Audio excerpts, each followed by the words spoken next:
Hello, children. This is your mother. Now listen to this. Once upon a time there was a wily wolf. That's me. A wicked witch. And a ginormous giant.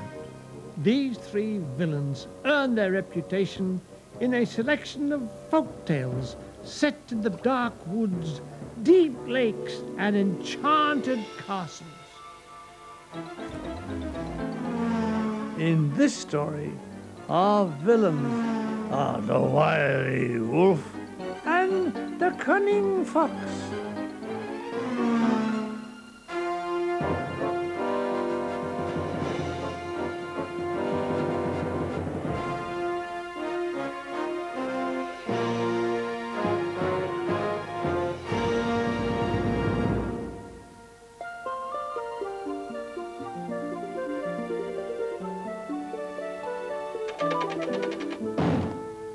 Once upon a time, there was a king who had an extravagant taste in clothes. He had for many years employed a little tailor to come up with even more outrageous costumes. But the little tailor's latest effort had not pleased the king. Little tailor, you are the sax. Furthermore, considering I dress like an emperor, I shall call myself emperor. So the emperor of the world at Islington would only go for walks in order to show off his clothes. One day, two dodgy characters came to the town and put it around that the cloth they made was the most magnificent in the world. Not only was it colorful, they said, but magic as well. Clothes made from it were invisible to stupid people. They had tested this theory out on the giant with spectacular results. Fee, fi, fo, fum. The emperor was very curious and excited by the claims of the swindlers and invited them to the palace. I should like a suit of such cloth. That way I'll find out who in my cabinet is stupid and who is wise. To emphasize how stupid he was, he gave the wolf and fox a huge bag of gold each as an advance on royalties and a room in the palace to set up their looms. Oh, now listen, Dean. We need some fine silks. Oh, and some gold thread. You can't make a silk voice out of a sow's ear. Of course, said the emperor, impatient for the rogues to get on with their work. Soon their shuttles were flying across the looms, but there was no cloth to be seen. Have you thought what you'll do with used gold? I'll buy a chicken farm, and when I've eaten that, I'll buy another chicken farm. The wolf, whose business acumen was the stuff of legend, asked the fox how he would spend his gold. That's simple now. I'll put it in the bank, then get a job on your farm as a night watchman. Meanwhile, the emperor was getting impatient to see some results. I'll send my faithful prime minister to to see the weavers. He's a clever man, I suppose. So the old politician entered the weaving room. Morning, morning. But was amazed to find he could see nothing, only empty looms. Is my eyesight this bad? Look at the work that's gone into that.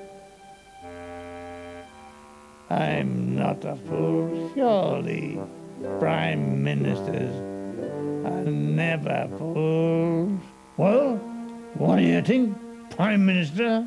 The Prime Minister was not about to admit he was an idiot. It's wonderful, really, really wonderful. Such needlework, such hemming. Indeed, I shall tell the Emperor the good news. I'm dying. Now then, before you die, will you tell the Emperor we need some more silks and threads?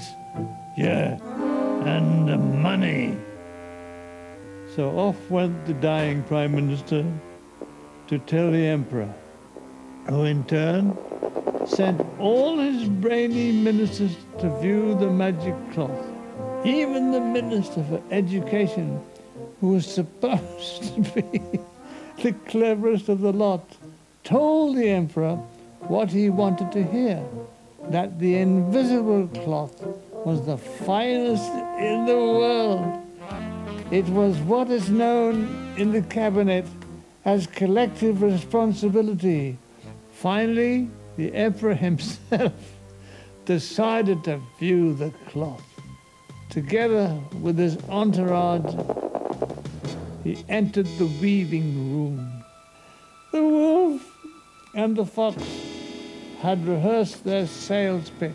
Observe how light this cloth is, said the wolf, holding up an imaginary pair of trousers. Yes, yes, I suppose, yes. And look at this then, the cut of the jacket. Isn't it great altogether, altogether, said the fox, apparently holding a jacket. Oh, yes, it's really magnificent, said the Emperor, determined not to seem a fool in front of everybody. Do you want them wrapped up? No, no. I'll put them on at once and parade them before the whole of Islington. And flinging off his old clothes, he pulled on his invisible trousers and jacket, admiring himself in front of the mirror. Everybody clapped and cheered the Emperor. What beautiful clothes! Such lovely colors! Such weaving! Such hemming! Down the stairs and into the street went the delighted Emperor, parading himself in front of the good folk of Islington, who cheered and cheered. I love you, darling. I say, one little boy was watching from his father's shoulders. Look, Dad, he's as bare as a baboon's bum. Silence fell over the gathering. The kid's right. The Emperor's nude. Someone's half-inched his whistle. He's naked. He's got shortcomings. So, with their cruel cockney humour ringing in his ears, the proud Emperor marched bravely on toward the Essex Road. Thank heaven I kept the receipt.